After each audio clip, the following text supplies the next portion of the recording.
Alhamdulillah, syukurillah. Kita sambung mengaji kita merujuk kepada syarahan yang ke 36 sudah. Kan? Nah, syarahan yang ke 36 berarti alim sudah kita 35 syarahan. Berarti alim kita sudah 35 syarahan. Alhamdulillah. Walid pun suka mendengar anak-anak murid ni dah alim sudah kan. Jadi boleh tanya banyak-banyak begitu. Kan? Nah, alim sudah boleh tanya banyak.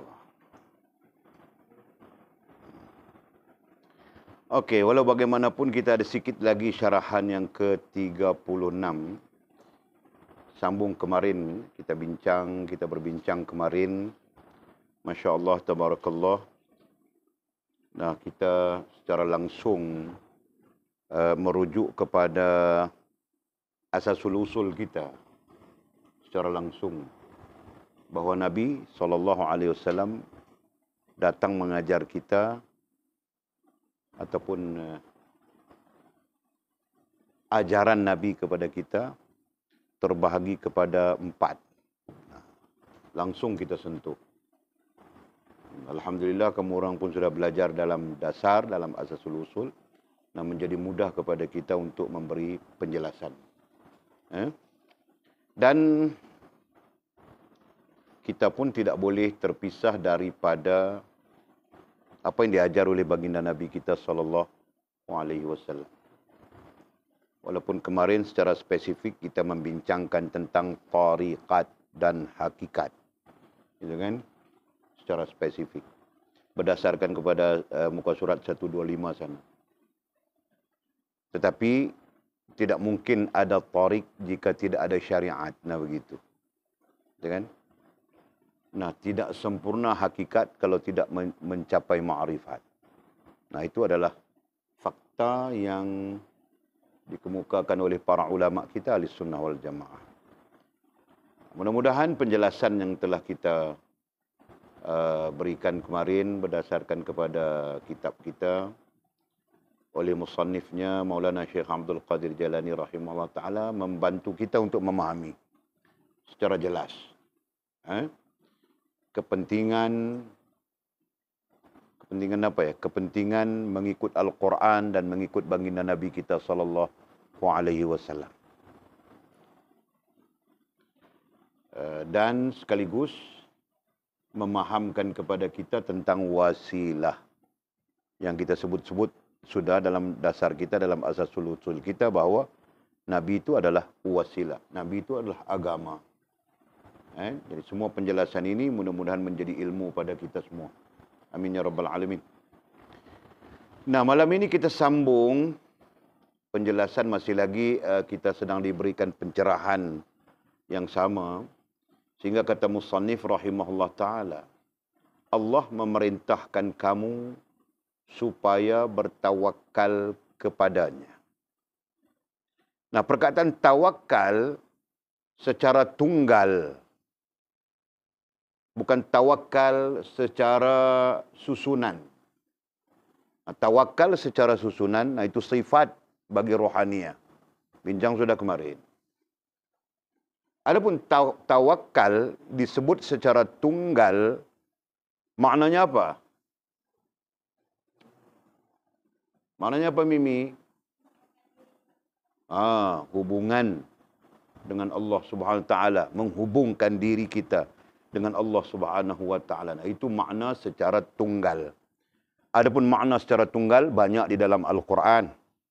Antara yang kita baca kemarin, wa 'alallahi falyatawakkalul mu'minun. Itu di antaranya. Jadi itu makna, itu tawakal secara tunggal. Okey? Jadi tawakal secara tunggal maknanya adalah menghubungkan diri dengan Allah Subhanahu Wa Taala. Maka kata musannif, Allah memerintahkan kamu supaya bertawakal, ai menghubungkan diri kepadanya. Nah, begitu bunyinya. Jelas kan? Allah memerintahkan kamu supaya bertawakal, menghubungkan diri kepadanya. Nah, kita pakai makna tunggal. Tawakal dengan makna tunggal. Bukan tawakal dengan makna bersusun. Okey? Nah, itu perintah Allah kepada kita. Sebab itu kita tidak takut untuk mengatakan Allah mahu kita jadi wali. Betul kan? Tidak salah untuk kita mengatakan Allah mahu kita hamba-hambanya menjadi wali. Allah mahu kita hamba-hambanya sempurna hubungan dengannya.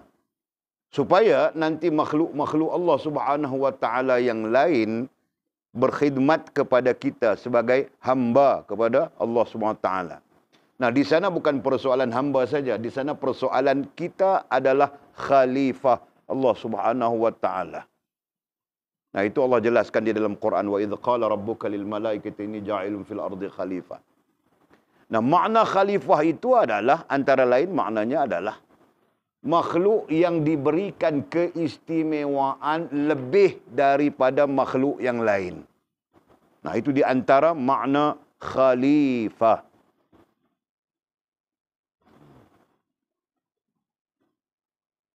Antara ya, bukan keseluruhan makna. Antara makna khalifah itu adalah makhluk yang diberi kelebihan oleh Allah Subhanahu wa taala mengatasi makhluk yang lain. Sampai-sampai dikatakan bahawa manusia adalah sebaik-baik makhluk, sebaik-baik kejadian, bilangnya begitu. Dalam terjemahan laqad khalaqnal insan fi ahsani taqwim. Nah, sisi ulama, takwim itu dengan makna terbaik. Nah, manusia adalah terbaik, manusia adalah sebaik-baik kejadian. Nah, begitu terjemahannya. Nah, di sisi ulama tasawuf bilang laqad khalaqnal insan fi ahsani taqwim, takwim dengan makna berkembang. Okey? Okey, nah sudah jelas. Allah memerintahkan kamu supaya bertawakal kepadanya. Artinya bertawakal dengan makna tunggal, yaitu menghubungkan diri dengan Allah Subhanahu wa taala merupakan perintah Allah Subhanahu wa taala. Nah, di sana kita bilang tadi, di sana kita sebut tadi, Allah mau kita jadi walinya. Itu kan? Kenapa? Kenapa perlu jadi walinya? Karena Allah mau sekalian makhluk itu berkhidmat kepada kita. Kenapa? Karena kita adalah khalifah. Nah, itu jawabannya. Jelaskah? Nah, di sana juga memberi makna bahawa kita boleh mentadbir makhluk yang lain. Jelaskah? Kita apabila berada di posisi khalifah, benar berada di posisi khalifah, boleh mentadbir makhluk lain dengan izin Allah Subhanahu wa taala. Jelaskah?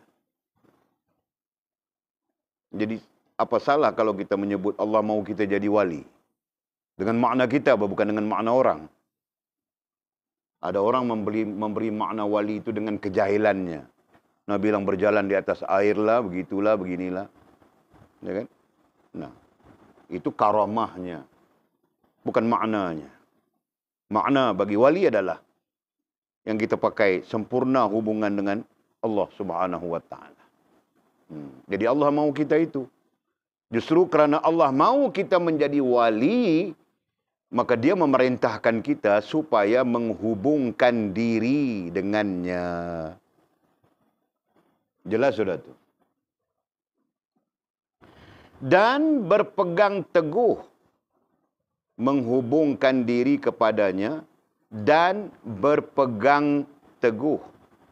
Nah, perkataan teguh kamu orang dengar di mana?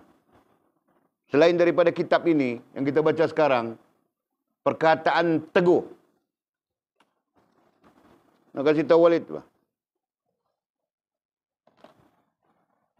Tadi awal Walid bilang sudah kamu orang alim sudah 35 syarahan. 36 syarahan. Nah, sekarang boleh tanya. Perkataan teguh. Tentang apa lagi yang kamu orang dengar?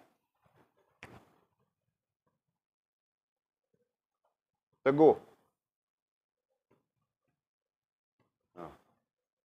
Air Rumi Jawi.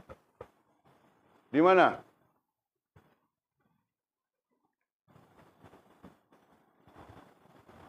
Oi, di mana? Mau tanya siapa nih? Mau tanya, boleh tunjuk Tunjuk orang Okey. Kau dulu Lina. Kerana kau ada orang Minang sudah.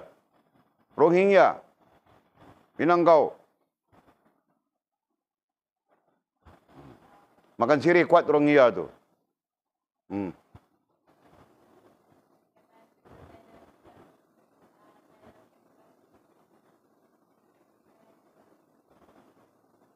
Di mana lagi kau dengar, Walid tanya? Topik apa yang kau dengar tentang teguh-teguh ini?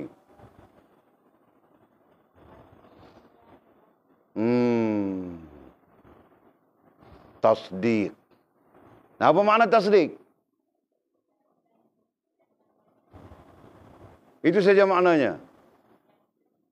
Yang teguh itu yang kutanya apa? Mimi. Oh, kau terkejut, jangan nangis Okey. Nah, teguh di mana lagi Mimi? Dia sebut tasdik, kau sebut niat. Jadi niat, apa niat? Nah, yang teguh, gitu kan? Nah, Sophia kau? Rasa. Apa rasa? Teguh. Nah. Jadi tetap teguh semuanya kan?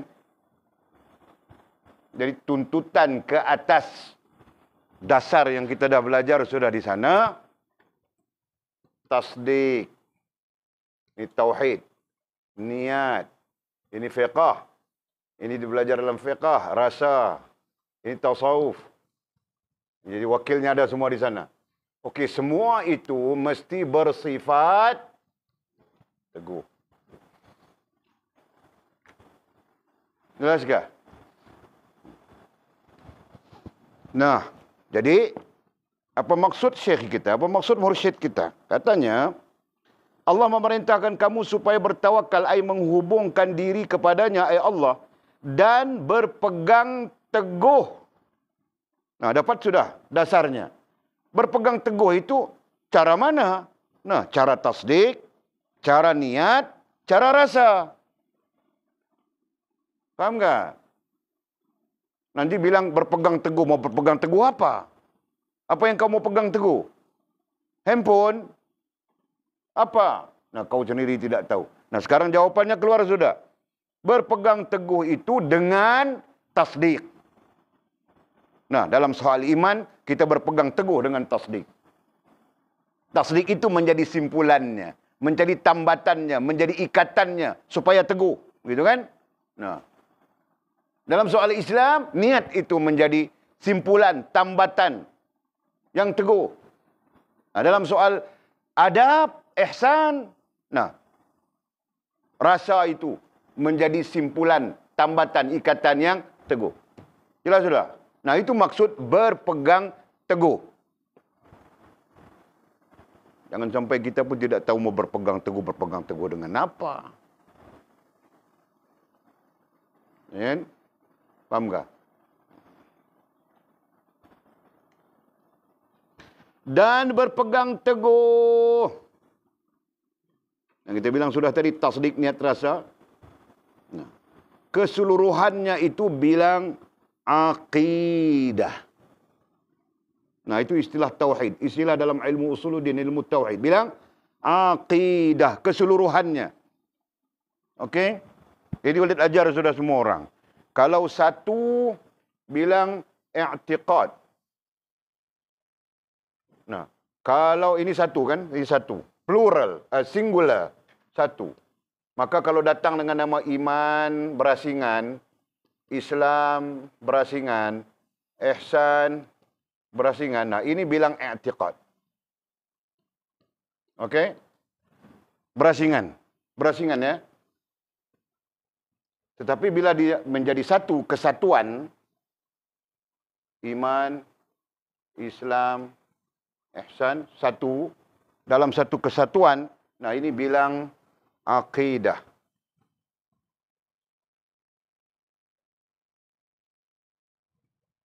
Ini bacaan jamak, ini bacaan tunggal. Paham tak? Ini bila disebut akidah berarti meliputi iman, Islam dan ihsan. Jelas? Nah, bila disebut i'tiqad itu satu hal. Mungkin terkait iman saja. Atau beza-beza, pecahan-pecahan secara ilmu. Begitu.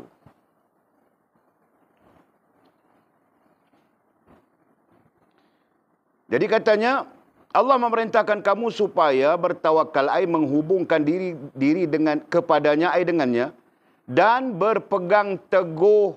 Nah, tidak ada lain berpegang teguh itu iman, Islam, ihsan.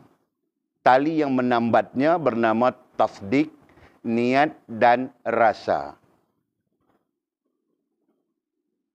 Nah, tali kan? Paham ke tali? Kenapa kau setuju Walid bilang tali?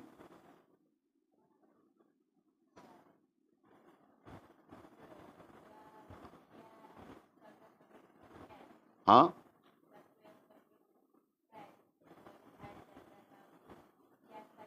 No, jawapanmu masih lagi unrational.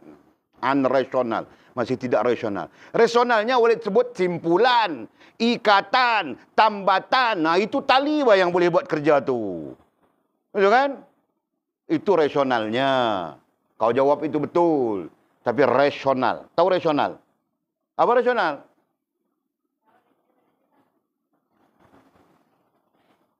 Rasional itu apa sila?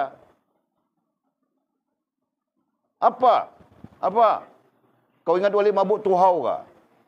Apa? Tak tahu. Nah, bilang tidak tahu dari awal, bah. Rasional itu apa, Jul? Lori. Apa? Logik. Munasabah. Nah, itu rasional. Okey. Jadi, munasabahnya apa? Walid tanya kau. Nah, munasabahnya Walid bilang simpul. Apalagi yang boleh disimpul? Betul kan? Ikatan, tambatan. Nah, yang digunakan untuk simpul, untuk ikat, itu tambat. Itu orang panggil apa?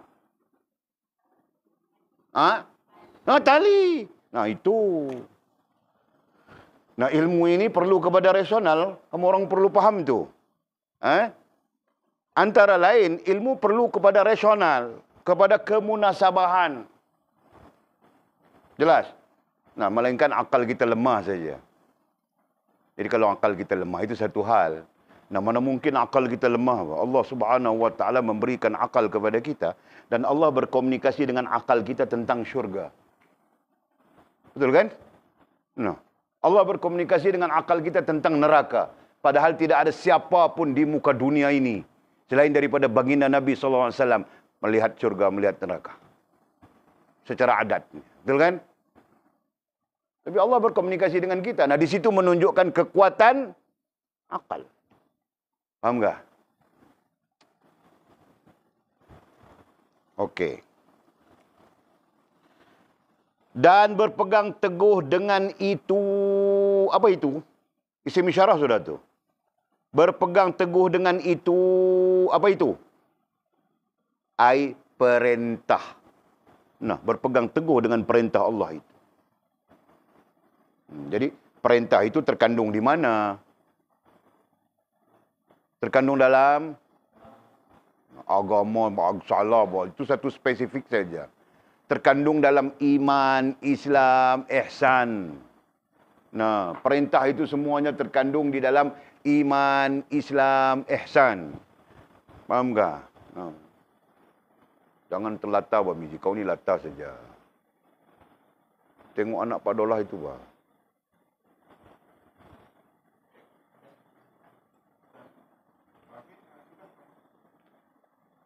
Tauhid, kalau kita gunakan istilah kesatuan dalam terjemahannya, ia memberi makna yang dekat dengan akidah. Cuma bezanya tauhid ialah menerima Allah Subhanahu Wa Taala sah. Adapun akidah, tambatan, ikatan yang mengikat. Itu beza dia. Clear?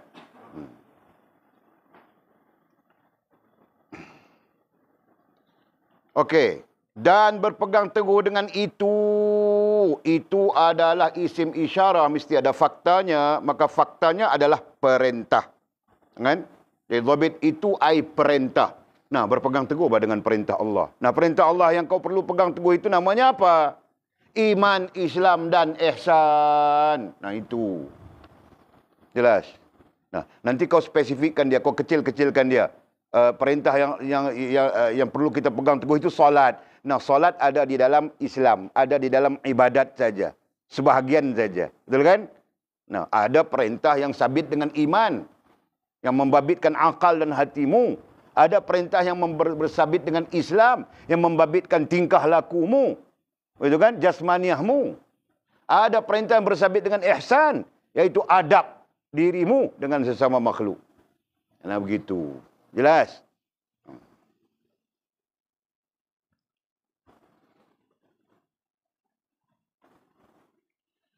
Sebagaimana Nabi pun diperintahkan demikian. Sebagaimana Nabi pun diperintahkan demikian, yang sama. Berarti Nabi pun perlu mengikut perintah Allah Subhanahu Wa Taala. Nah, begitu maksudnya. Ya kan? Dan kemudian Nabi mengajar kita bagaimana mengikut perintah Allah Subhanahu Wa Taala. Maka di sana sebab kenapa kita tidak boleh tidak boleh terpisah dengan wasilah itu. Tidak boleh. Tidak boleh terpisah, terputus ataupun tidak mengikut apa yang diajar oleh wasilah itu kepada kita. Sama sekali. Sabda Nabi SAW. Nah, hadis ini sahih, tapi tidak didatangkan matannya. Barang siapa membuat sesuatu yang bukan daripada perintah kami adalah tidak diterima. Macam mana bunyinya?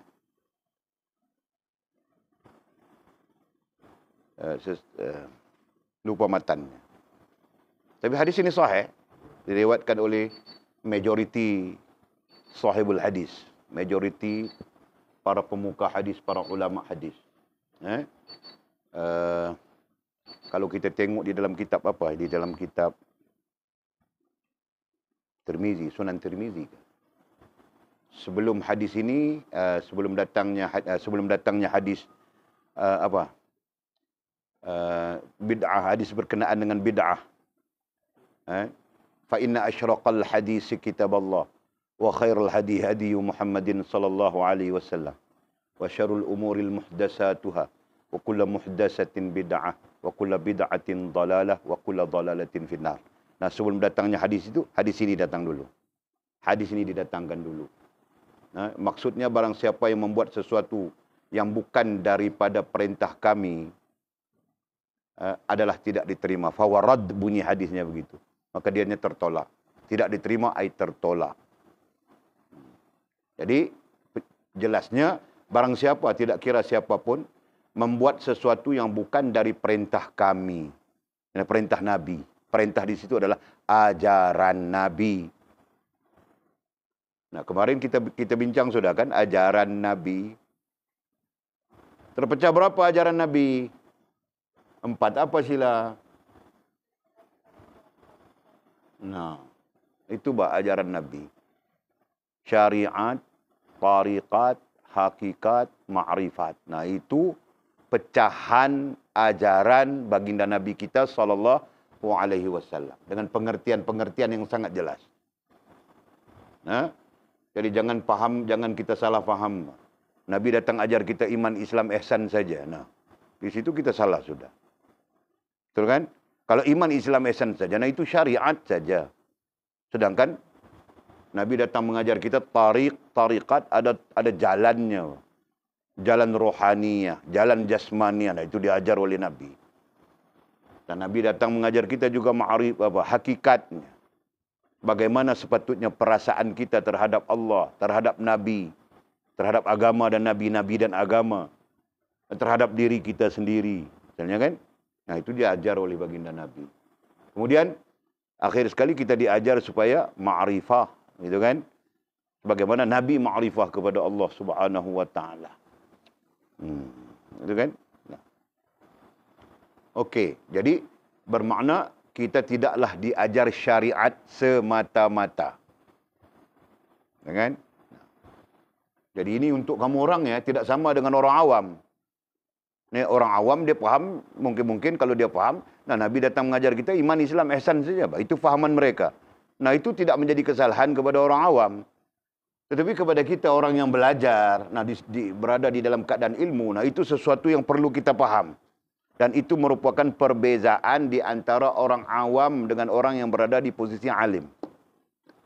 Faham tak? Jadi orang awam faham, Nabi datang mengajar iman Islam ihsan. Nah, selesai sudah dia. Kita perlu faham lebih dari itu. Nah, lebihnya ada 3 perkara lagi yang kita sebutkan. Okey? Jadi, barang siapa membuat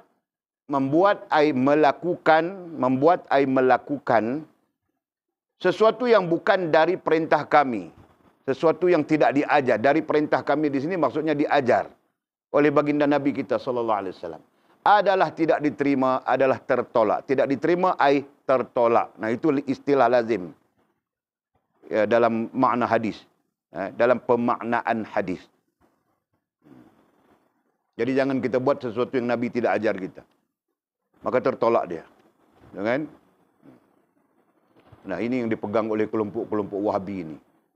Nah, Nabi tidak ajar pakai tasbih, bilangnya.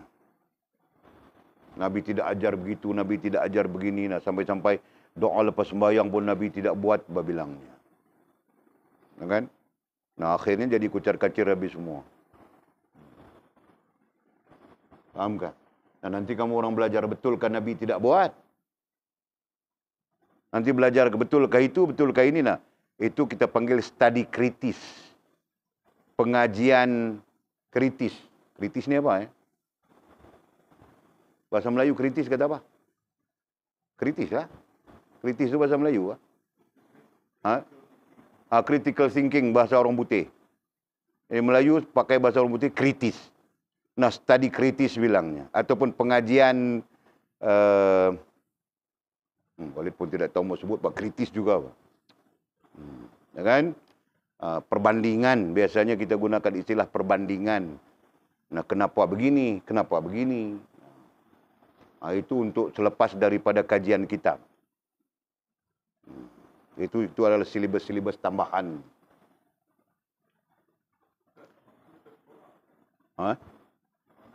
Tertolak itu maknanya tidak diterima.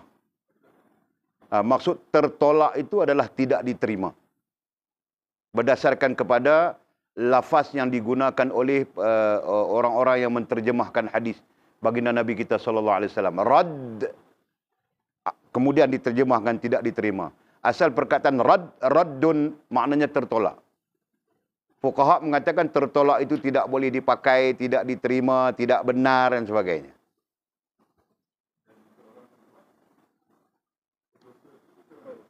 Ada klasifikasi dia.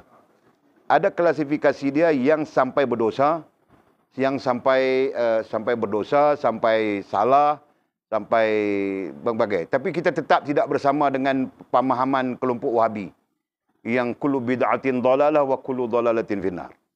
Jadi semua bid'ah itu sesat, semua sesat masuk neraka. Itu pandangan kelompok-kelompok Wahabi ini. Kita tidak begitu. Kita ada lagi, orang panggil apa? Ada lagi martabat-martabat, ada lagi makam-makam setiap perbuatan. Nah, kadang-kadang kita tak tahu kita kata salah, padahal perbuatan itu ada salafus soleh buat. Ada sahabat buat. Ya kan? Nah, kadang-kadang Nabi pun menyebutnya, tapi Nabi tak buat. Sahabat buat. Sebagai contoh, semayang apa? Semayang tarawih 20 rakaat je memang Nabi tak buat pun. Nabi buat 8 je. Bersama-sama bersama-sama jamaah itu Nabi buat 8. Tapi Nabi masuk dia dalam rumah dia, menurut riwayat Aisyah, Nabi buat sampai tak tahu bilangannya banyak mana. Ada hadis tentang itu. Mana ditanya kepada Aisyah, Nabi solat apa? Aisyah kata, aku dengar Nabi solat tarawih. Nah, di sana berarti Nabi solat tarawih 8 tu berjamaah di dalam surau, dalam masjid. Adapun dia sembahyang sendiri itu sampai tak tahu bilangannya banyak mana.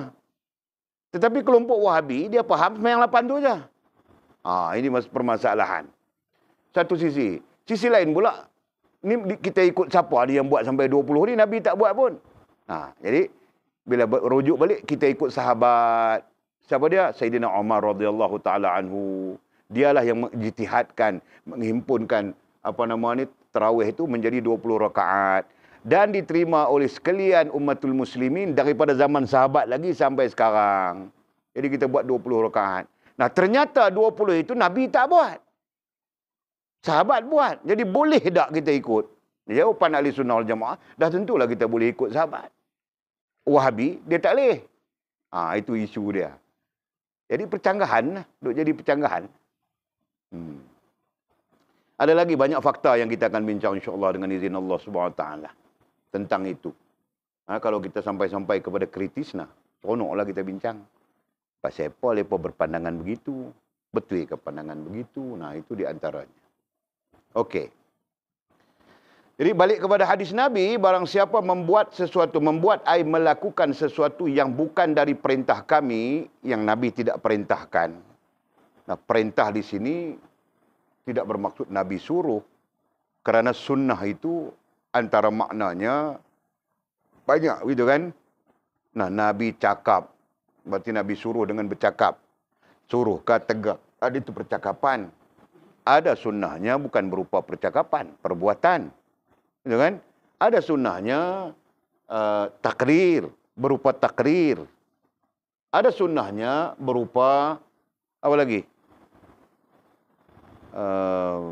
Sunnah sahabah, sunnah sahabat-sahabat Nabi. Itu semua diklasifikasikan sebagai sunnah. Jadi maksudnya tidak terhenti setakat Nabi suruh ke, Nabi larang ke.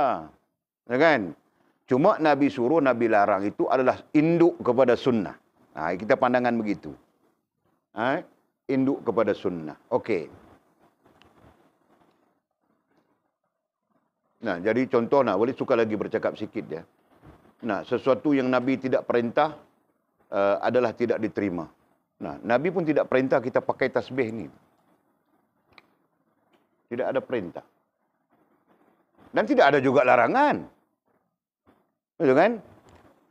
Kita pakai ini kerana kita berkias kepada hadis siapa? Ummu Salamah. Kan ketika Nabi SAW datang di satu tempat, melihat para muslimat sedang membilang, bukan batu. Ada yang bilang khilaf di situ. Ada yang bilang batu, ada yang bilang biji kurma. Ya kan? Jadi dia masukkan biji kurma ni satu persatu daripada satu bekas dari satu bekas ke satu bekas yang lain. Sambil dia bertasbih. Begitu. Subhanallah, letaknya satu dalam bekas. Subhanallah, letak lagi. Nabi melihat itu. Dan Nabi tidak melarangnya. Bahkan Nabi mengatakan mudah-mudahan, mana bunyinya Nabi sebut? Mudah-mudahan kau menjadi orang yang bergembira di sisi Allah Subhanahu Wa Taala. Kurang lebih bunyinya begitu. Berdasarkan kepada hadis itu, para ulama ahli sunnah wal jamaah sepakat mengatakan tidak ada salah kita menggunakan tasbih. Kan? Itu. Jadi artinya apa? Artinya kias. Dikias daripada hadis Ummu Salamah tersebut. Itu. Jadi datang Wahabi bid'ah saja semuanya ini. Ya kan? Itu perbezaan. Jadi saya jauh disebut supaya sedikit sebanyak kamu orang ada maklumat. Kalau menikah esok pun ada maklumat sudah. Ya kan? Nak menikah lusa pun ada maklumat sudah. Sedikit sebanyak, Pak. Supaya jangan jadi Wahabi. Nanti rantau pula, ikut pula. Syekh Albani bilang. Okey. Kemudian kata musannif, ini meliputi kehidupan, amalan dan perkataan. Apa hadis Nabi? Ini adalah isim isyarah juga. Faktanya apa? Melakukan sesuatu yang tidak diperintahkan oleh baginda Nabi kita sallallahu alaihi wasallam. Tidak disuruh, tidak dilarang dan sebagainya oleh baginda Nabi kita sallallahu alaihi wasallam. Nah, ini meliputi kehidupan. Meliputi kehidupan artinya dalam hal-hal kehidupan kita. Ya, kalau kita perhatikan dari sudut itu, dari mana ada Nabi SAW menoreh getah? Betul tak? Mana ada Nabi SAW cop kelapa sawit? Itu kehidupan kan, bagian daripada kehidupan. Nah, berarti ada hal-hal tertentu. Nah, kita tidak boleh mengambil hadis ini dengan makna yang menyeluruh, maksudnya begitu. Ada hal-hal tertentu. Nah, ini meliputi kehidupan, artinya hidup kita. Kehidupan di sini maksudnya beraktiviti. Kan? Meliputi aktiviti kehidupan kita.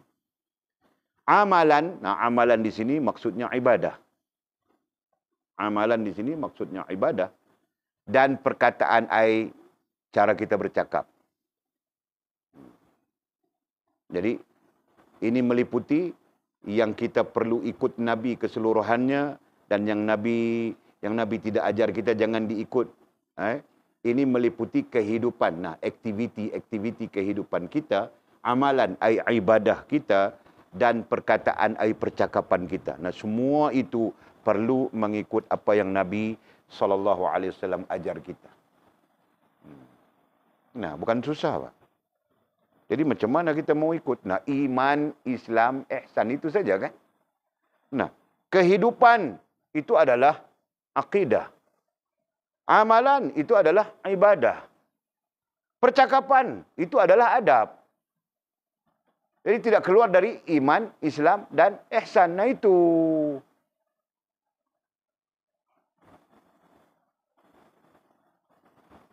Nampak kan? Jadi kalau dia sebut kehidupan, nah itu menyeluruh, Pak. Iman, Pak. Ajar sudah semua kamu orang. Nah, menyeluruh terus. Nah, disebut kehidupan. Nah, ini yang besar, yang pertama sekali. Disebut kemudian amalan, nah itu ibadah. Kemudian disebut apa? Percakapan, nah itu adab. Nah, di sini apa? Iman, Islam, ihsan. Betul kan? Nah, bilang kehidupan, nah di sini hidup, Pak. Bilang amalan, nah sini, Pak, ibadah.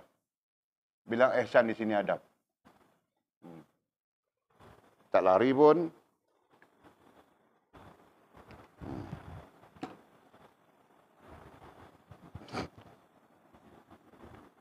Nampakkah?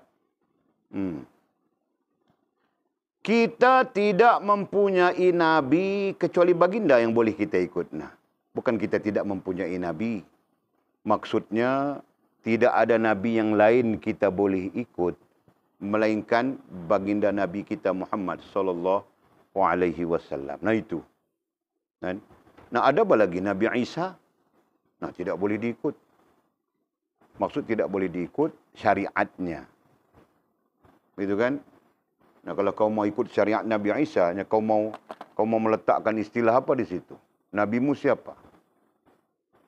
Asyhadu an la ilaha illallah wa asyhadu anna Isa Rasulullah. Begitu kah? Nah tiada apa? Tidak sah sudah. Jadi kau perlu meletakkan asyhadu an la ilaha illallah wa asyhadu anna Muhammadar Rasulullah.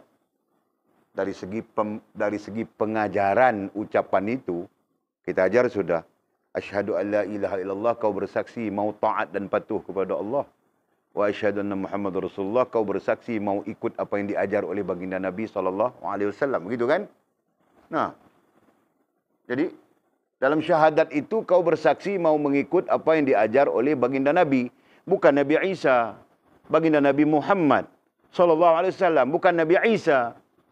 Itu kan? Nah kemarin kita sebut sudah. Dengan pertanyaan siapa? Pertanyaan mamamu kemarin. Apakah dengan turunnya Nabi Muhammad SAW, dengan diutusnya baginda Nabi Muhammad SAW, membatalkan seluruh syariat yang lain? Ya. Bukan kita yang bilang begitu, Al-Quran yang bilang begitu. Terbatal semua. Sampai-sampai sewaktu diangkat baginda Nabi menjadi Nabi, masih ada ahli kitab.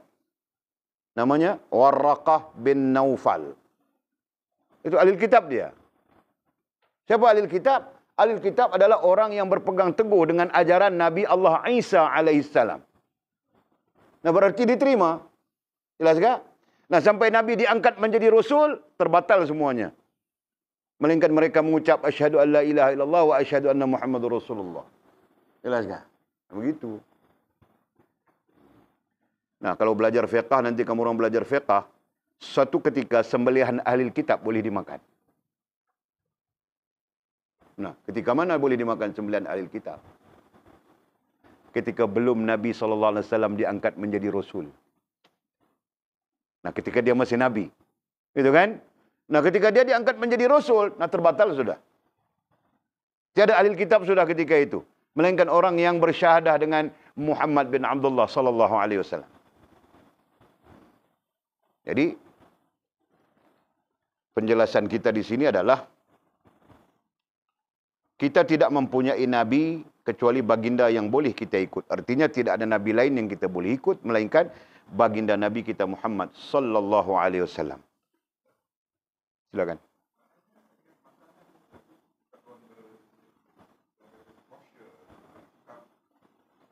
Tak boleh. Tidak ada ahli kitab selepas daripada kerasulan baginda Muhammad sallallahu alaihi wasallam.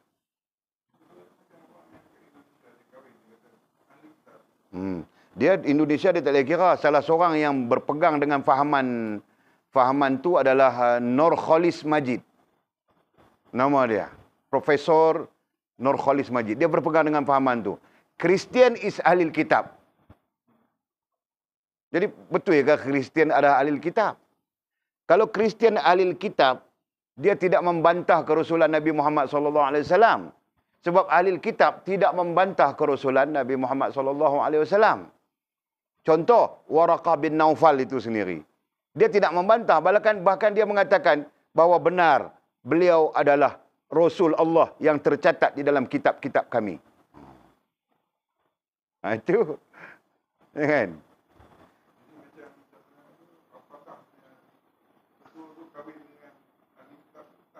Tak betul. Di Indonesia ni depa Pancasila, kita pun payah nak membincangkan kan. Tetapi dari sudut agama boleh ke tak? Tetap tak boleh. Sebab Kristian adalah Kristian. Tak ada kena-mengena dengan ahli kitab. Ahli kitab ni adalah orang Islam yang sebelum kerasulan Nabi Muhammad SAW dia mengikut secara klasik ajaran baginda Isa alaihissalam. Itu. Jadi dalam arti kata yang mudah, syariatnya sama ya. Kan? Cuma Nabi Muhammad SAW ni penyudah segala Nabi. Itu saja.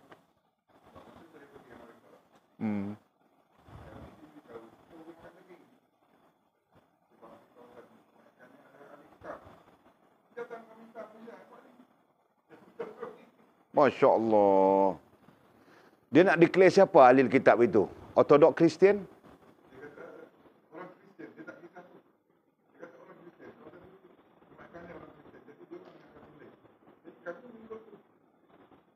Ya, tak salah lah orang yang ikut tu tak salah. Sebab ada yang memberi fatwa tu, mereka bertanggungjawab.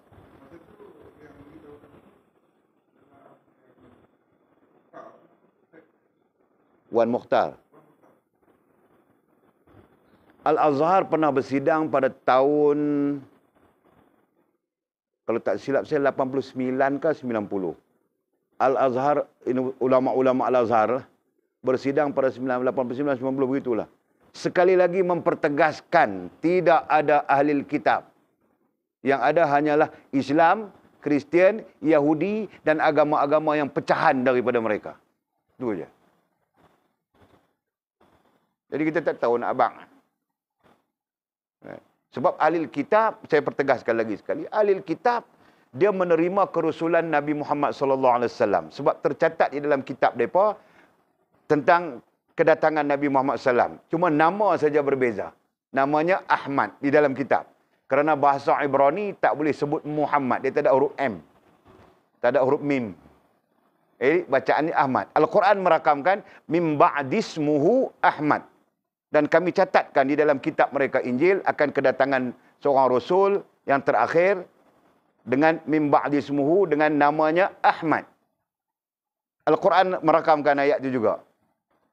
Jadi kalau ahli kitab dia menerima kerasulan Nabi Muhammad tu. Itu baru ahli kitab. Dari segi spesifik dia lah. Saya tak tahu, ada orang cerita kat saya, kata Kristian Ortodok dia menerima Nabi Muhammad SAW itu sebagai Rasul. Nah kalau betul, ya itu ahli kitab. Tapi mana nak ada? Yang ada Kristian ni, Kristian Protestan, Kristian Ortodoks, Protestan, Kristian macam-macam mazhab, pun ber-17. Ya kan? Keseluruhan Kristian menafikan baginda Nabi Muhammad SAW. Bukan takat menafikan baginda Nabi, bahkan mereka declare Nabi pembohong lah dan sebagainya. Muhammad tu pembohong, ahli sihir lah, bla bla bla bla. Mereka yang declare. Ya kan? Dan lebih buruk daripada itu, Jesus Christ, Nabi Isa tu sebagai anak Tuhan. Lagi teruk lah. Jadi kalau demikian, macam mana nak kata ahli kitab? Ya kan? Bila dia declare Jesus Christ itu anak Tuhan, Nabi Isa itu sebagai anak Tuhan, Tuhan juga lah maksudnya, Tuhan juga. Cuma dia cuma anak, begitu maksudnya. Nah, di situ dah musyrik dah. Dah membatalkan dah. Kalau betul pun ahli kitab dah batal dah di situ. Cuma dalam bab sembelihan ni, saya celah lah. Takut anak-anak kita keliru, jangan keliru kamu orang Dalam bab sembelihan ni dia satu hal, orang kata apa, rukhsah, ada keringanan dia sikit. Janji dia memutuskan leher, memutuskan amri dan amrash. Macam orang memanah, orang tembak kan. Dia niat tu, pang kata kena tu, berdarah, mati boleh makan walaupun tak sembelih di tengkuk. Itu gambaran untuk menunjukkan bahawa dalam perkara sembelihan itu ada rukhsah dia. Itulah. Kod-kod, dia pergi kod tu kot. Tu pun saya tak pastilah. Saya tak pastilah kan. Wallahualam. Berani, mereka berani. Kita tak beranilah. Wallahualam. Sikit info kan. Okey.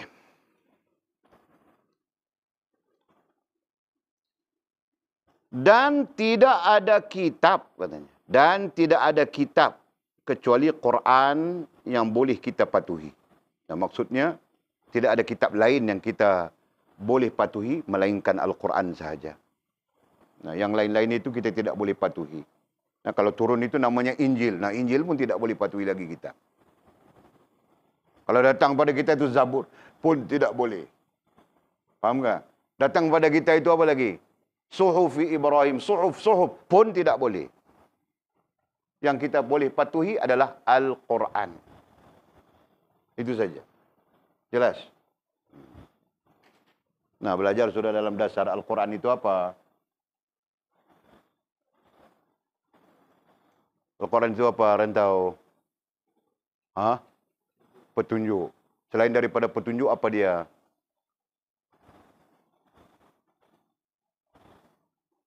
Nah, kau terkebil-kebil saja. Nah, Al-Quran itu petunjuk. Nah, selain dari petunjuk apa?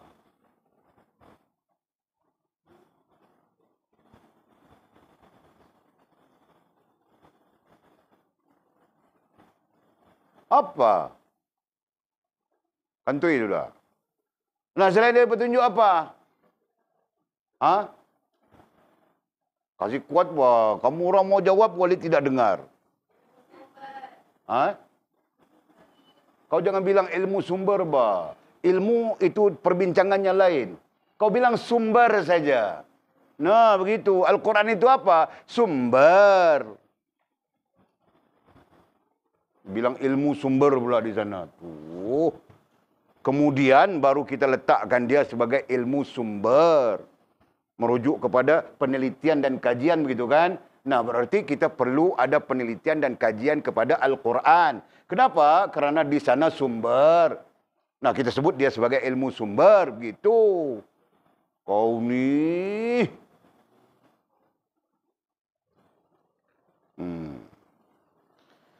Oleh itu katanya, oleh itu janganlah melampaui dari kedua-dua itu. Janganlah melampaui dari kedua-dua itu. Nah, apa itu? Isim isyarah itu. Mesti ada faktanya. Quran dan sunnah. Nah, jangan kita melampau. Jangan kita melampau. Nah, sampai-sampai dibincangkan macam mana tidak melampau itu. Nah, sekiranya kau tidak tahu, lebih baik kau diam. Nah, begitu. Jangan kau tidak tahu, kau memandai-mandai dengan Al-Quran dan dengan sunnah Nabi SAW. Nah, termasuk memandai-mandai, bukan pandai. Faham, Jul? Memandai-mandai lain kan? Nah, memandai-mandai sesuatu yang kau tidak tahu daripada Al-Quran dan sunnah, itu termasuk melampau. Nah, apalagi kau reka begitu, kau reka begini, kau bercanggah begitu, kau bercanggah begini, nah itu bapak melampau. Ya kan? Faham tak? Ayo jangan. Kita tidak tahu, kita diam. Jelas kah? Nah.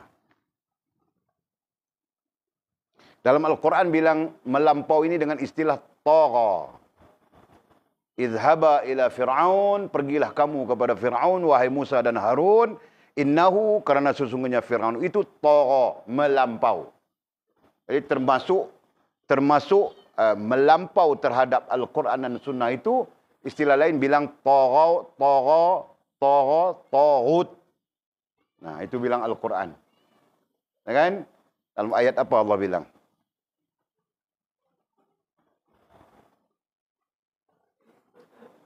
Lupa sudah dalil. Wajtanibut taghut bunyinya itu situ. Macam mana bunyi? Tidak ingat. Okey. Moga Allah mengampunkan buat tidak ingat. Oleh itu janganlah melampaui dari kedua itu, ay Al-Quran dan Sunnah.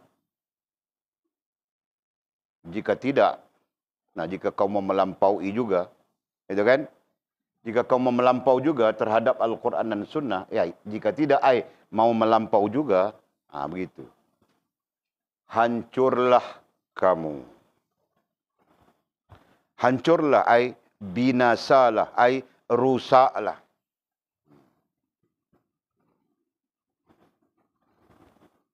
Jadi sepatutnya dinoktahkan di sana kan. Janganlah melampaui dari kedua-dua itu. Tab noktah di situ. Tab. Noktah pula. Titik. Noktah, kamu tahu kan noktah? Tahu? Wah, itu sastra kan. Nama remaja-remaja macam kamu orang sangat tahu bahasa sastra.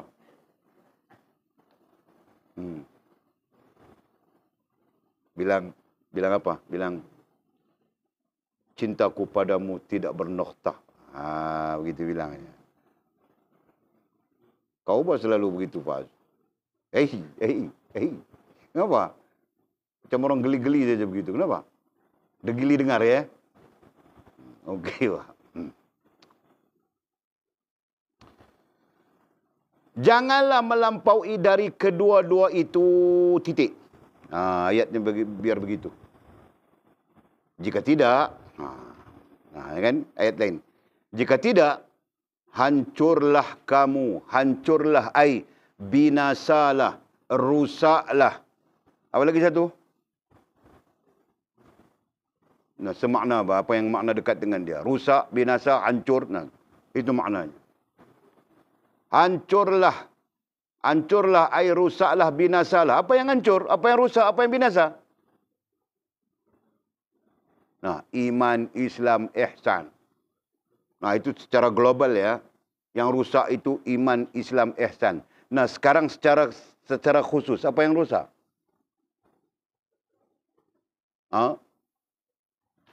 Ini kamu orang perlu jelas dengan fakta yang berbeza. Okey? Secara umumnya yang rusak itu iman, Islam, ihsan. Ini secara umum. Ini umum. Nah, secara khusus yang rusak itu apa? Nah, kalau akidah ibadah di sini. Hah?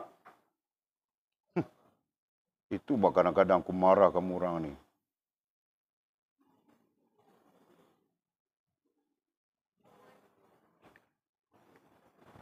Nah itu kan? Nah kalau kau rosak ini secara umum, nah secara khususnya ini yang rusak hubunganmu dengan Allah, rusak perhubunganmu dengan Allah SWT rusak. Ini yang bilang hancurlah.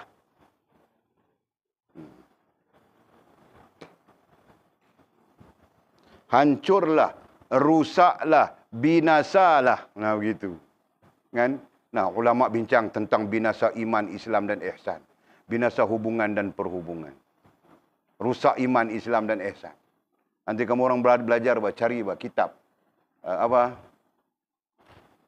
Kitab itu banyak, tapi cari yang, kalau yang mudah-mudah itu cari yang yang membahaskan tentang perkara-perkara yang membatalkan iman. Gitu kan? Nah ada belajar. Tapi hati-hati, kadang-kadang sekarang banyak Wahabi diterjemah kitab. Kan? Dikaitkan dengan perkara-perkara yang tidak disepakati oleh para ulama ahli sunnah wal jamaah. Nah, itu bahayanya. Jadi tidak semua boleh dibaca. Jadi berhati-hati. Ilmiah perlu berhati. Melainkan kamu orang sudah tahu, sudah mahir, sudah cekap, sudah beza begitu begini. Nah, kamu mau baca itu tidak apa. Nanti jadi macam rantau saja. Albani pun syekh dia.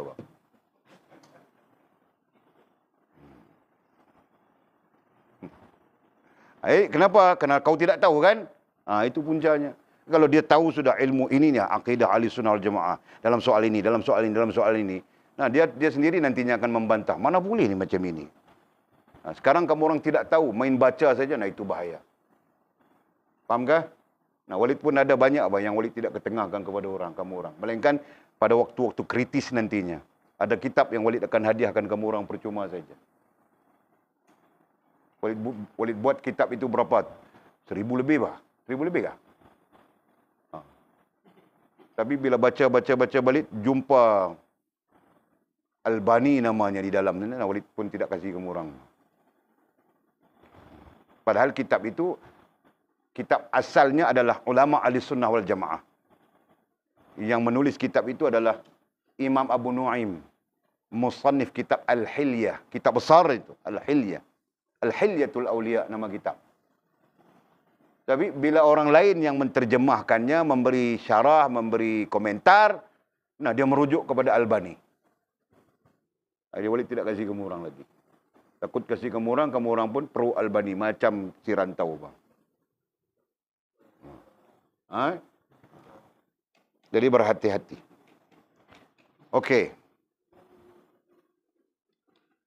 Hancurlah, rusaklah, binasalah iman, Islam, ihsan. Pandangan dua sisi ya, sisi umum nah itu. Sisi khusus, hubungan dan perhubungan itu. Hancurlah kamu katanya. Ada lagi khusus lagi, kamu orang tahu gak? Ada lagi khusus. Nah ini khusus, ada khususul khusus atau khawasul khawas. Ada apa di sana? Apa? Belum lagi. Rasa dan perasaan itu adalah khawasul khawas. Atas lagi. Khawas, ini khawas. Khusus, ada lagi khawasnya. Nah, boleh tulis sebagai kasih kamu orang.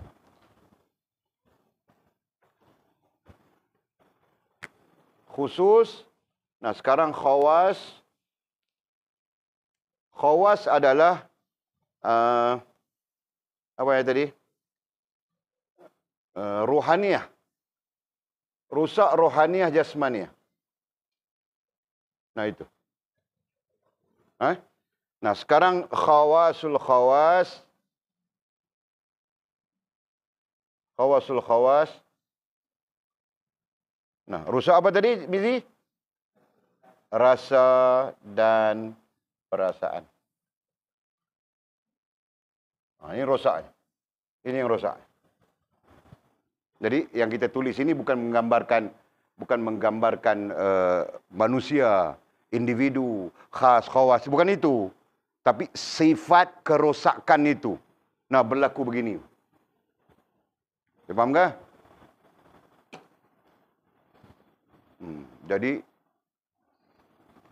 pandangan umum kerosakan secara umum iman Islam ihsan. Kerosakan secara khusus hubungan dan perhubungan. Secara lebih khusus lagi rohaniah dan jasmaniah kita rusak. Nah, lebih halus lagi daripada itu, rasa dan perasaan kita rusak. Nampak ke?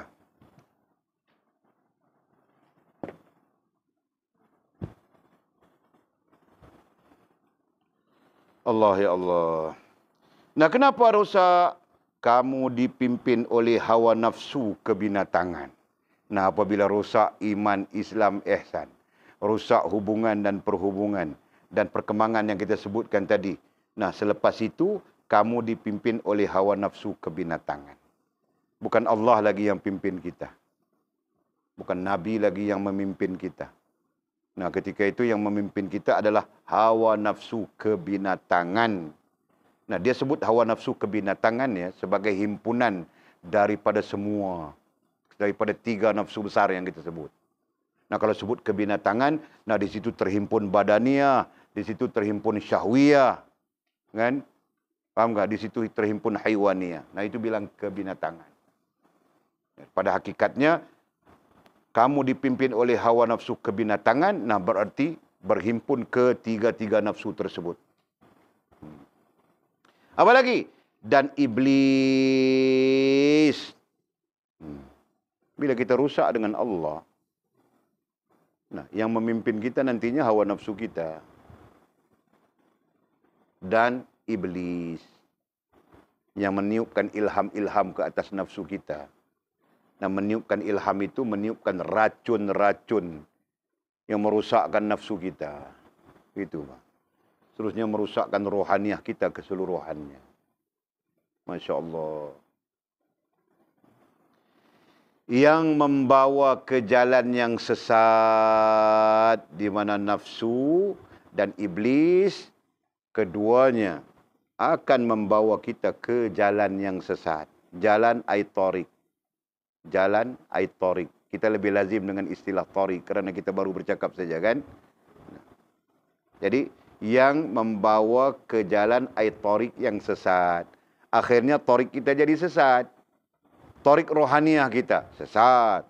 Tariq jasmaniah kita juga sesat. Nah, begitu, Pak. Sampai implikasinya besar di sana. Allah ya Allah. Mudah-mudahan kita tidak terpengaruh langsung dengan sesuatu yang merusakkan hubungan kita dengan Allah Subhanahu wa ta'ala. Nah, okey. Firman Allah. Nah, berkaitan dengan hal yang kita sebutkan ini. Berkaitan dengan hal yang kita sebutkan apa tadi? Hancurlah, binasalah. Iman Islam ihsan kita, hubungan perhubungan kita. Kemudian kita dipimpin oleh nafsu kebinatangan. Kita dipimpin oleh iblis yang semuanya membawa kita kepada sesat. Nah, kita dirujukkan kepada firman Allah.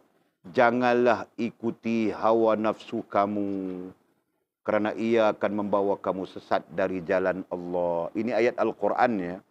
Nah, nanti type cari. Siapa yang ada internet boleh type cari, silakan.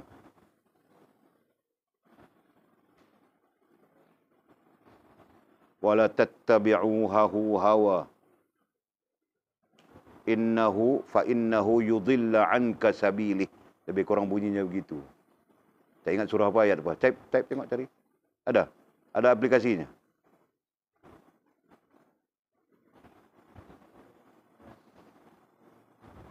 Dan janganlah kamu mengikut hawa nafsumu, kerana dia akan menyesatkanmu daripada jalan Allah. Dan makna literalnya begitu.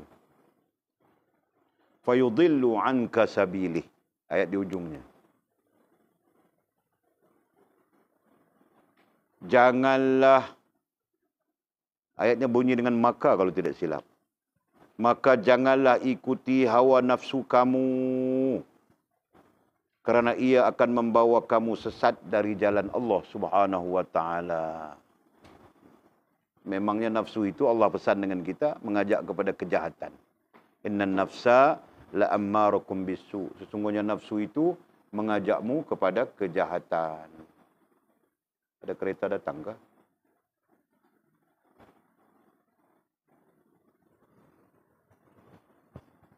Dia nampak dari cermin itu ada kereta.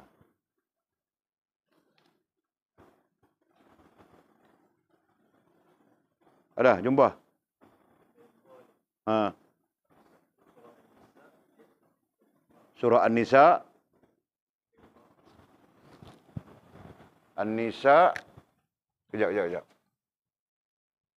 An-Nisa 135 lagi. Al-Maidah ayat 77. Ha. Baca satu ayat. Basit Abdul Samad.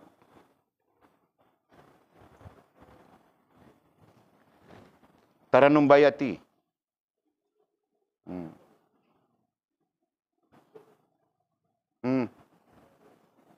Dan mata tak nampak.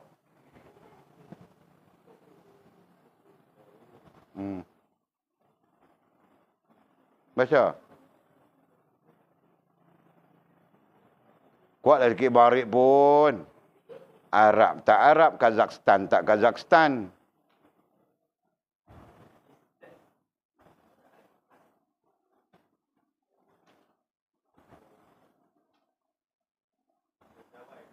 Ha.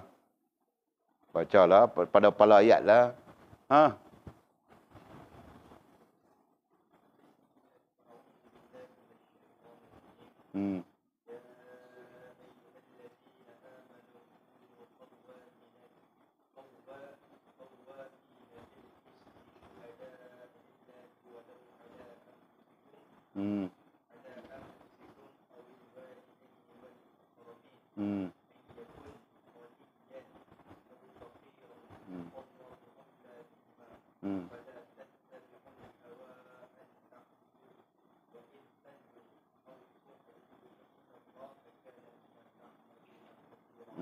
Jadi antara ayat tu di celah-celah tu wala tattabi'u hawa, tu kan? Jangan kamu ikut nafsumu. Nah itu. Lagi ayat 77 Al-Maidah.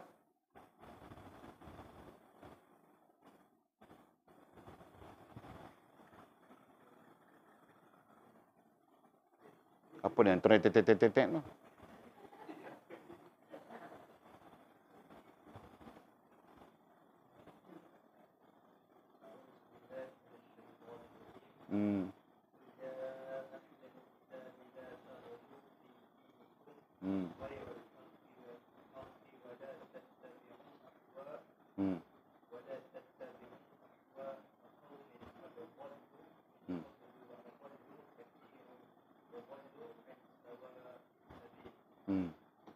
Nah, itu ayat lebih dekat dengan makna ini adalah ayat Al-Maidah 77. Lebih dekat dengan makna yang sedang kita bincang ni. Okey, thank you. Janganlah ikuti hawa nafsu kamu kerana ia akan membawa kamu sesat dari jalan Allah. Nah, jelas. Sebenarnya ada lagi ayat lain yang mirip, lebih mirip dengan ayat ini. Jangan ikut. Jangan ikut hawa nafsu. Dia akan menyesatkan kita. Apalagi nafsu kita yang sudah kena racun gitu kan. Yang sudah kena kencing bilang gitu. Dia akan mengencing akal kita, dia mengencing hati kita, dan akhirnya sesat kita. Okey, kita habiskan. Kemudian kata musannif, keselamatan itu terletak di kitab Allah dan sunnah Nabi. Keselamatan. Nah, dunia dan akhirat masukkan di sana. Keselamatan di dunia dan di akhirat itu.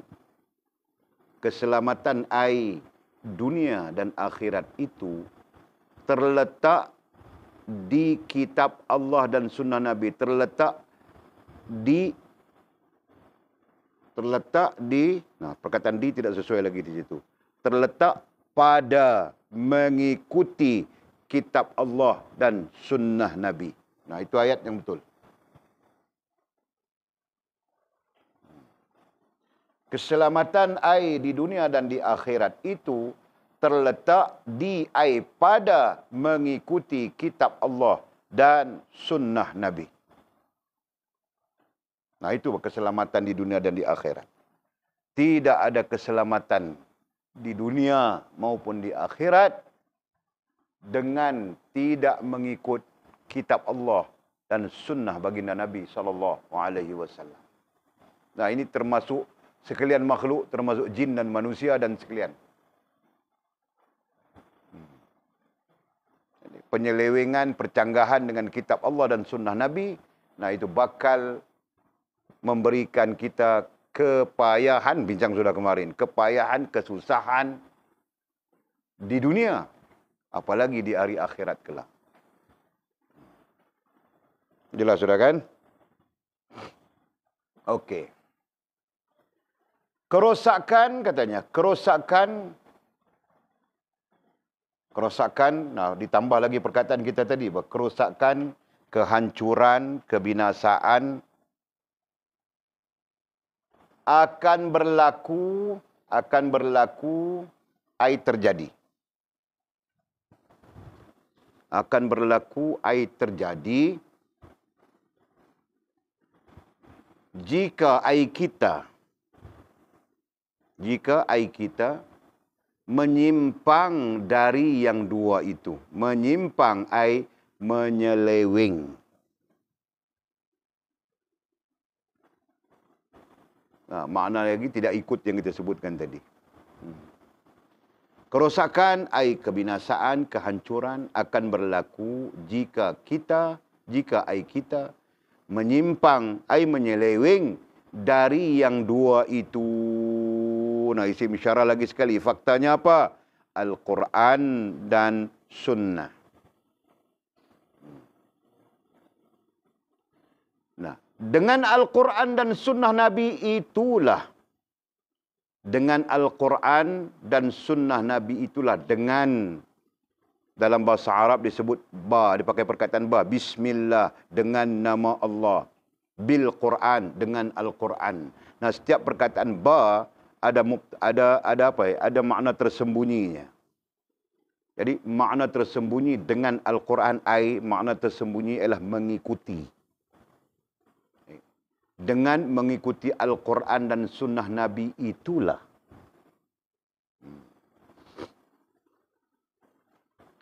Dengan mengikuti Al-Quran dan Sunnah Nabi itulah si hamba dapat naik ke taraf wilayah.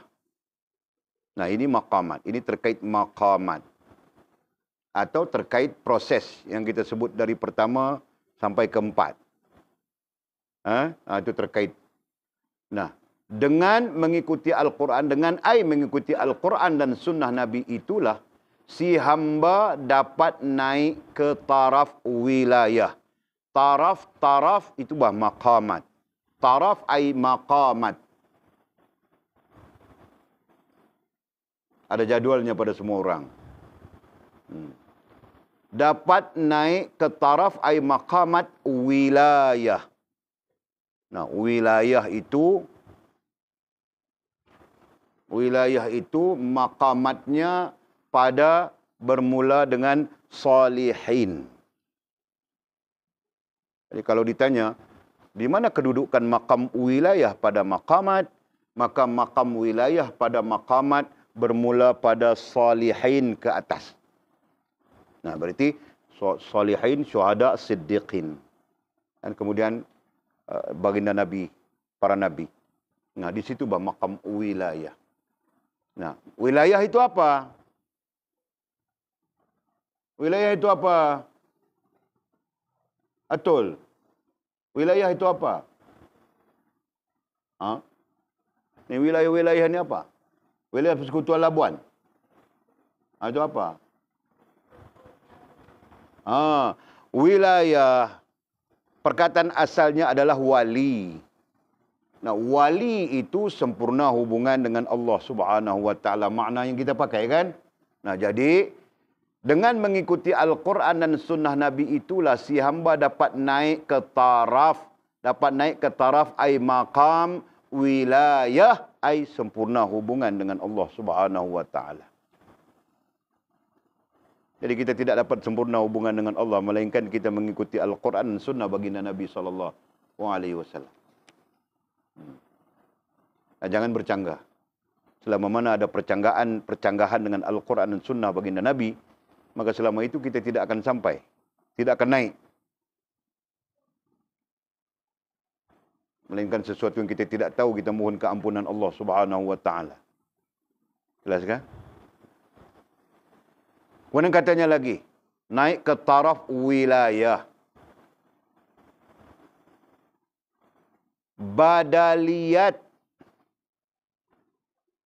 Badaliyat abdal. Perkataan badaliyat daripada perkataan abdal. Nah, mau tahu perkataan abdal, rujuk saja dalam syarahan yang ke-6. Betul kan?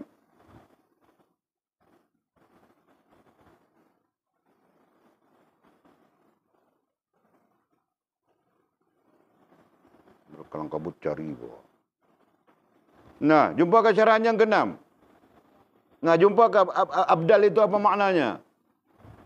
Nah, kalau tiada nomor 6, syarahan yang ke-7. Kalau tiada yang ke-7, ke-8.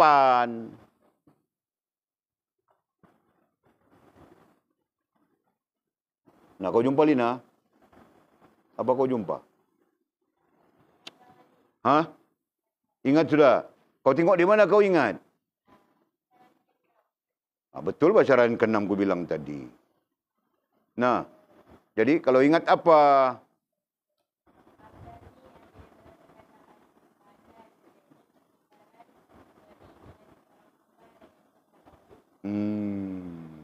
Nah itu. Jadi betul Walid kan? Ku bilang syarahan yang ke-6 kan? Nah, lihat saja muka surat 29. Di atas sana. Berarti belajar sudah semua orang. Jangan bilang tidak belajar lagi. Nanti ku sumpah kamu orang jadi batu. Wajar sudah semua orang.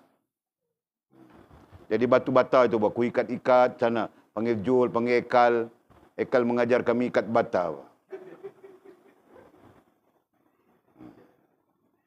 Okey. Apa lagi? Lagi satu perkataan di sana. Naik ke taraf wilayah badaliyat. Nah, makna sudah ada kan? Maknanya sudah ada kah? Nah, pandai-pandai kamu orang dobit apa maknanya? Belajar sudah tu. Dan ghausiyat. Nah, ini kamu orang belum belajar. Ghausiyat. Apa ini? Al-ghaus. Ada banyak makna yang diberikan dengan al-ghaus. Salah satu maknanya adalah orang yang suci bersih. Itu maknanya al-ghaus. Salah satu makna ya. Jadi kuali tidak mau kasih kamu orang banyak-banyak makna buat masa ini, nanti kamu orang pening. Al-ghaus artinya orang yang rohaniah dan jasmaniahnya suci bersih. Jadi, nah sekarang boleh tunjukkan kepada kamu orang sedikit sebanyak ya. Nah, ini boleh tulis sudah tadi. Ini wilayah. Ini wilayah, ini wali. Orang yang sempurna ini semuanya. Sempurna ya. Sempurna hubungan dengan Allah SWT di sini, Pak. Ini wali. Yang ini badaliyat. Badaliyat atau apa disebut tadi? Abdal, Pak. Nah, boleh tulis istilah yang kamu orang biasa ya, abdal. Oke? Dan di sini, Pak. Ghausiyat tadi. Ghaus. Macam mana ghaus? Ini. Itu tulis Rumi pula. Posisi ghaus.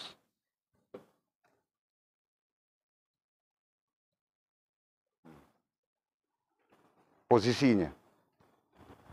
Nah, berarti ghaus itu adalah orang yang berada di posisi khawasul khawas, yang mana rohaniah hanya suci bersih, jasmani hanya suci bersih.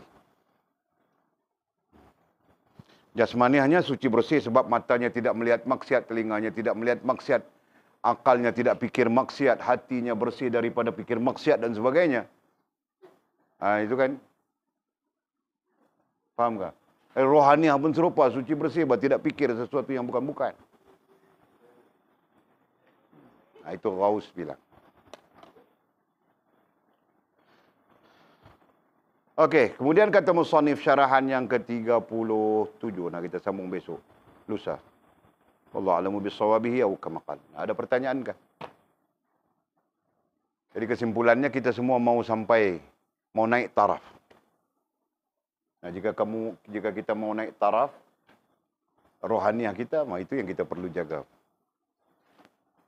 Semua manusia berkembang kan? Naik taraf artinya perkembangan. Semua manusia berkembang. Daripada tidak kawin, lepas kawin beranak sampai 20, nah itu perkembangan. Betul kan? Nah, jadi itu jasmaniah kita. Nah, rohaniah pun serupa. Sepatutnya berkembang. Sekarang umur 15, nanti 16 berkembang dia, 17 berkembang lagi dia, 18 berkembang lagi dia. Sampai 20 berkembang, 25 berkembang, begitu maksudnya. Nah, mudah-mudahan umur 20 saja rantau sudah sampai wilayah. Bukan Labuan, rantau. Itu yang kubincang tu. Lagi bagus sampai Ghaus sudah, umur 20 sudah Ghaus. Masya Allah. Nah, itu terbaik. Faham tak? Tapi Ghaus dia tidak tidur banyak apa? Wallahu a'lam. Nah, ada pertanyaan kah? Kamu orang perlu sedar ya, pengajian kamu orang sudah masuk fasa ke-3. Bermula daripada syarahan yang ke-37, nah fasa ke-3 sudah. Fasa pertama 1 sampai 20. Faham kah? Nah, fasa kedua 21 sampai 35. 36, sorry. Nah, sekarang fasa ketiga. Muncul istilah-istilah seperti ini.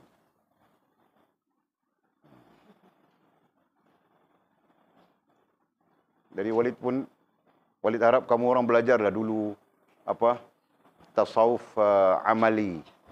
Tasawuf amali. Belajar kan?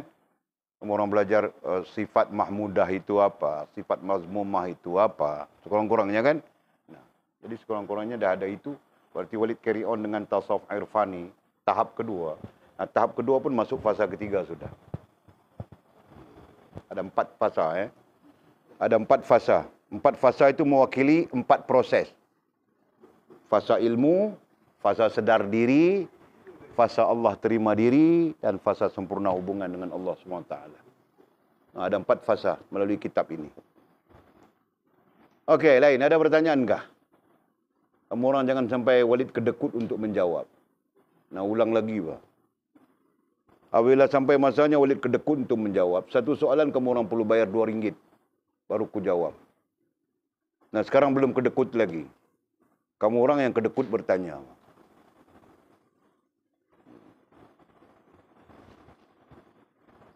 Ini malam jam berapa? 8 nasi sudah nih.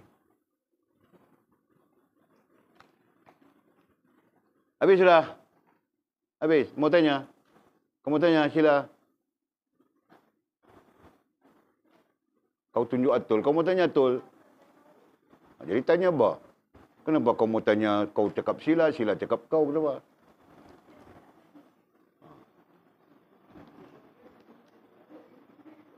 Cepat. Apa? Kau mau merujuk kepada teks kah? Okey, di mana?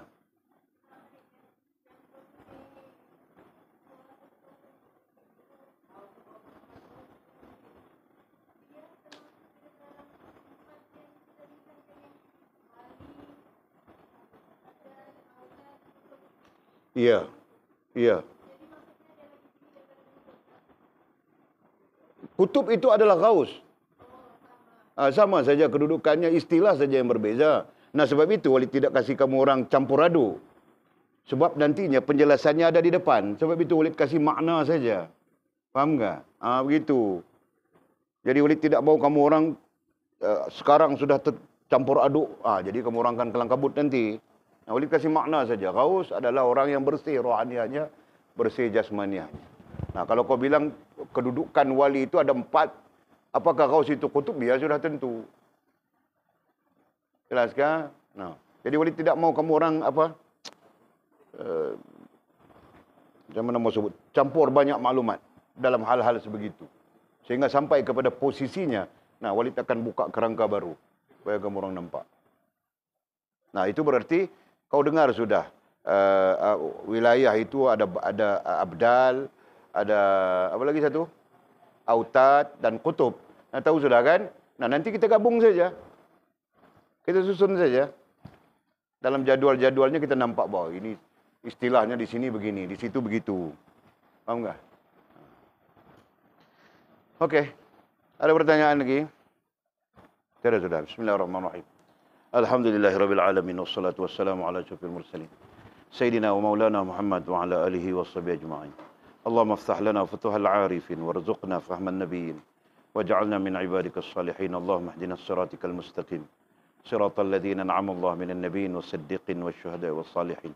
Allahumma rabbana iftah bainana wa bain qaumina bil haqq wa anta khil fatihin. Allahumma a'inna ala dhikrika wa syukrika wa husna ibadatika. Allahumma faqihna fid din wa 'allimna at-ta'wil. اللهم فقهنا في الدين وعلمنا التأويل. اللهم فقهنا في الدين وعلمنا التأويل. وصلى الله على سيدنا محمد وعلى آله وصحبه وسلم والحمد لله رب العالمين. Esok pagi ngaji.